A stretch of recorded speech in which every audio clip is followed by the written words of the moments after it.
So here we are. We made it to the final chapter. The stage is set and everything is about to come to an end. But before we do that, before we get into it, I wanted to warn you guys. This is not going to end how you think it's going to end. For those of you who know what I'm talking about, yeah, there's a little bit of disappointment there. Yeah, a little bit of disappointment. Today on Comicology.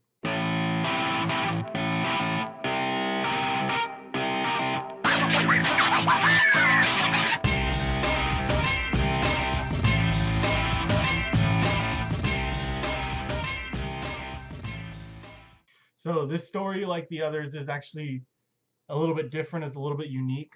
The stories this time are not separated at all. It's one big continuous thing. They just combined both page values into this one big 22 page long story. It's like this world's first ever crossover event. In fact, that's what it is. It even has a title. Marvel Comics presents The Human Torch versus the Submariner, the Battle of the Century. Which may be reaching a little bit. Maybe not the battle of the century. Definitely at least the decade, though. So just to recap, in case some of you losers didn't go back and do your studying of the characters, I think it's good that we go back and do a recap and explain these characters and their complete arc in the overall narrative. Uh, since what we're exploring here is a crossover event, it's the world's first crossover event, it's really important to understand where these characters came from and where they're heading. The Human Torch started as a failed science experiment, a being of pure power capable of destroying almost anything. He started off a young and naive being who was often used by humans for his powers which they could never possess themselves. As a result, he often lived on the fringes of society, trying to fit in, but constantly found himself in dramatic and dangerous situations. He explored and went on adventures. He met many enemies and defeated them all. Eventually, he made peace with his origins and his power, and he found the ability to coexist with the humans around him by opening his heart and giving in to his more compassionate nature. He made friends and eventually returned to his home in New York, where he funneled his passion for helping into a job as a police officer. The Torch miraculously learned somehow to coexist with us humans, even though ultimately he could never be human himself. He was born a hot-headed android, and he would be a hot-headed android until the day he died. In fact, I think it's ironic that such a being would grow to uphold a position of authority in the same society that had been responsible for his creation. Some of that doesn't make sense. In some ways, I guess that can be considered a victory over adversity. But when I really think about it, the word hypocrite comes to mind because he really just joined up with the same sort of authoritarian force which had originally been responsible for uh, fearing him and hunting him. And it just doesn't make sense to me. But ultimately, that distinction, my opinion, is invalid because the Torch is his own person and he can do whatever he wants. That's kind of the point of the character. He's earned his freedom and he can do whatever he wants with it. It's his life. And the fact that he chooses to use his life to pursue this calling is what gives it validity. So on the other side of the coin, we have the Submariner, Prince Namor of the underwater Atlantean society, a being born of honor, but an outcast from birth, the child of a straight Atlantean queen and a human male. Namor has never been one to question his authority, as he has never truly belonged anywhere. He vowed immediately to conquer the surface world for the safety and protection of his people, but ultimately fell prey to his own faulty identity. When trying to destroy them, he ultimately found himself sympathetic to the plight of the humans, as he must have seen some part of himself in them. After falling in love with a woman named Betty Dean, he devoted his powers toward the betterment of society until one day when humanity seemingly turned their back on him. Now he has killed off all compassion and sympathy in his heart and lives only for revenge.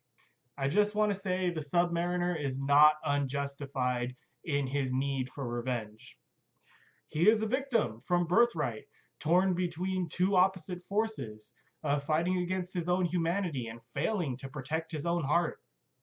Though I think it's an important distinction, something that should be noted. The Submariner is ruthless, but he is not cold. He is not uncaring. He is fueled by his passions, which ultimately get the better of him.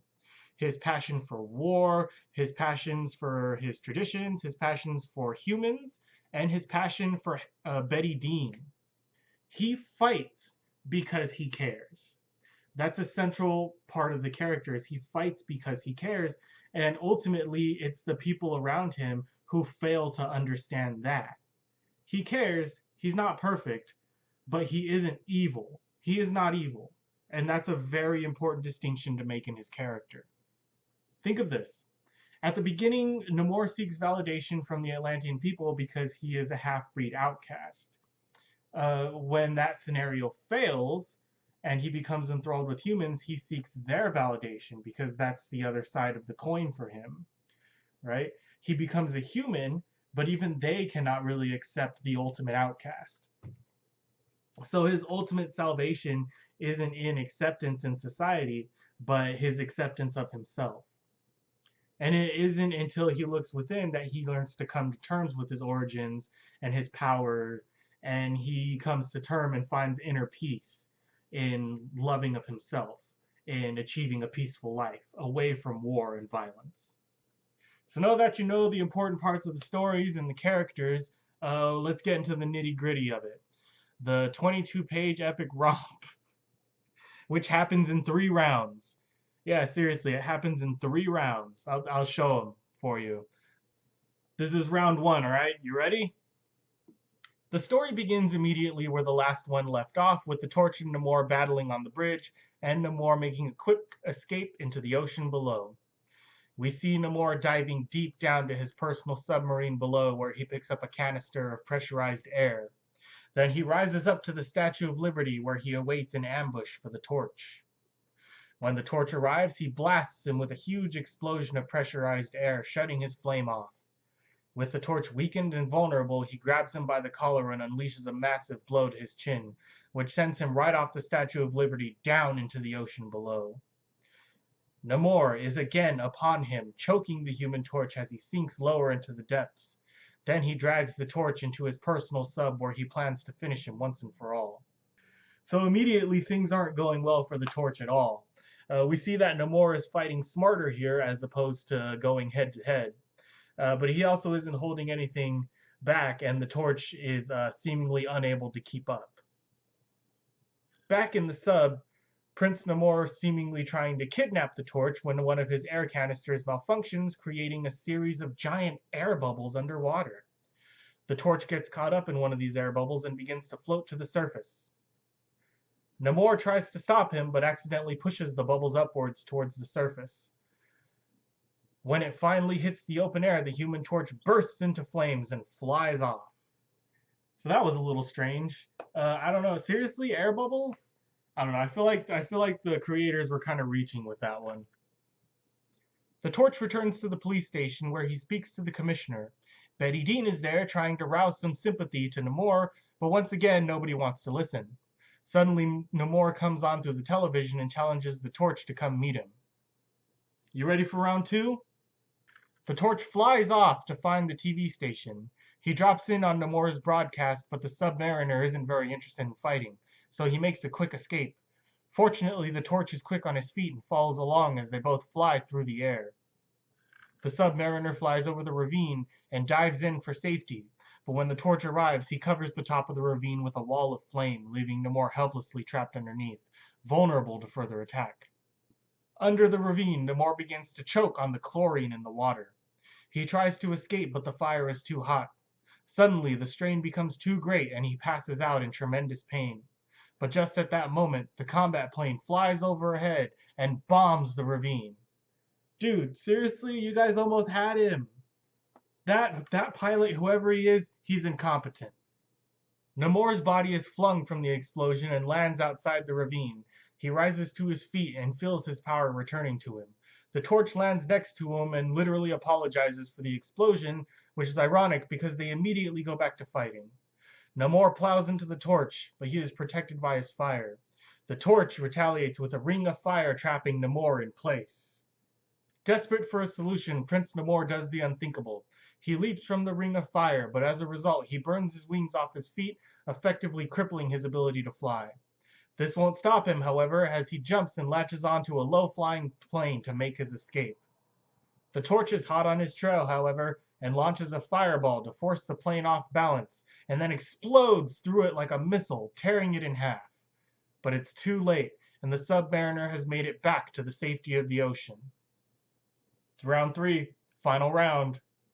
The Torch returns to the police station to ask the chief if he's got any ideas on how to stop Namor. And unfortunately, the chief suggests using chemicals. Betty Dean is also there, and she is completely against this idea. But as we all know, nobody ever listens to Betty Dean.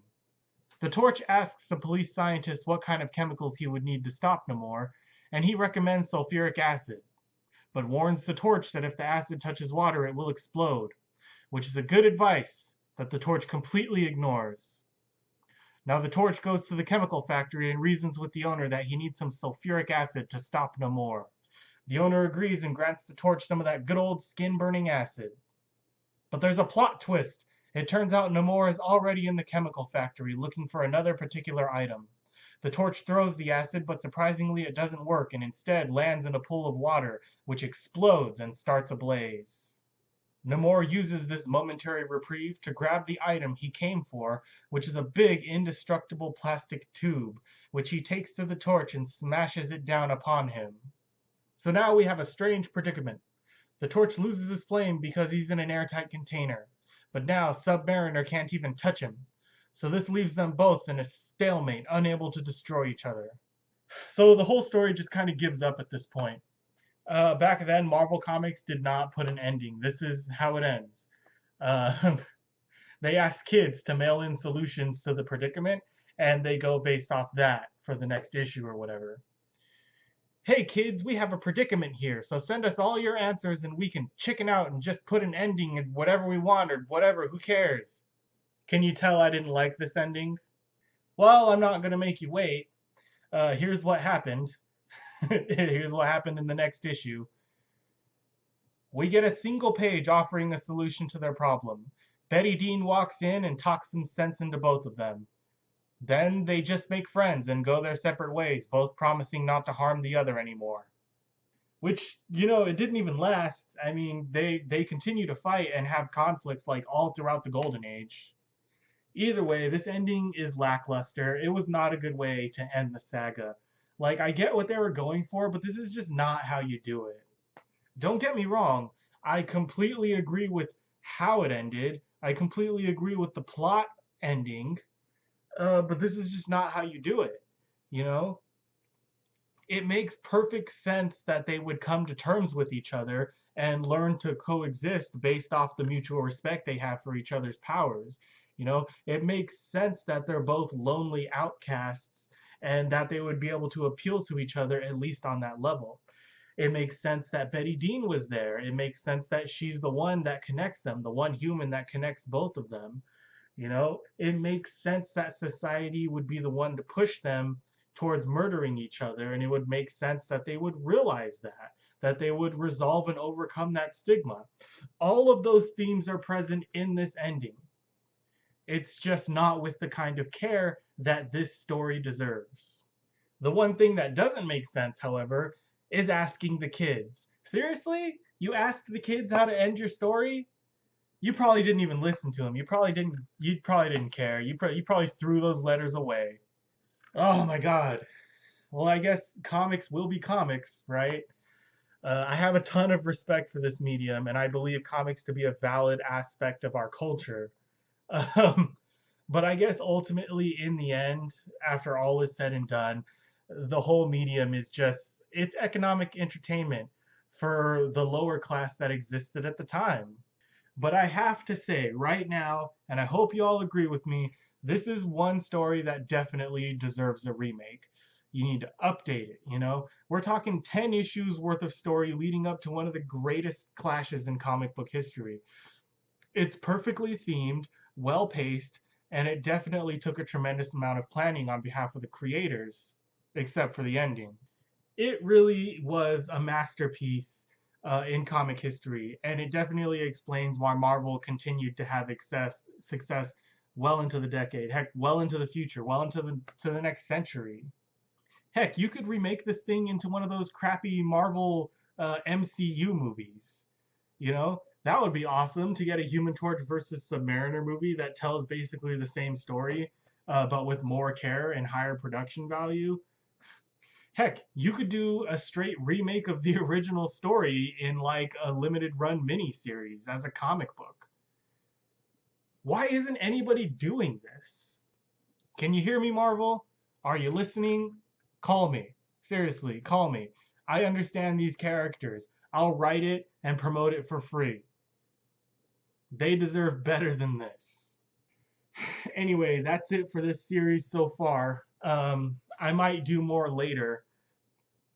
Like this is not the end of the Human Torch or the Submariner, not at all. Actually, both of them have their own solo series, which are just pure Human Torch and Submariner stories. They both have that, and then they also both continue to appear in Marvel Comics well throughout the rest of the Golden Age. I'm just not sure if any of those stories are worth telling. I have to go through them or whatever. But if I find anything, I'll definitely be back. But for now, oh my god, I'm done with this. But for now, yeah, I want to thank everybody who went on this journey with me, especially if you watched every episode to get the full experience. Oh man, if you made it this far, you are freaking awesome. And you're a true comic nerd. I hope to see you here again when we explore some other books. Also, I want to hear what your thoughts are regarding the ending. What did you think? Yay? Nay? What do you think about a remake? Is that a good idea? Let me know in the comments or whatever. But for now, I'm gonna go get some sleep. Bye!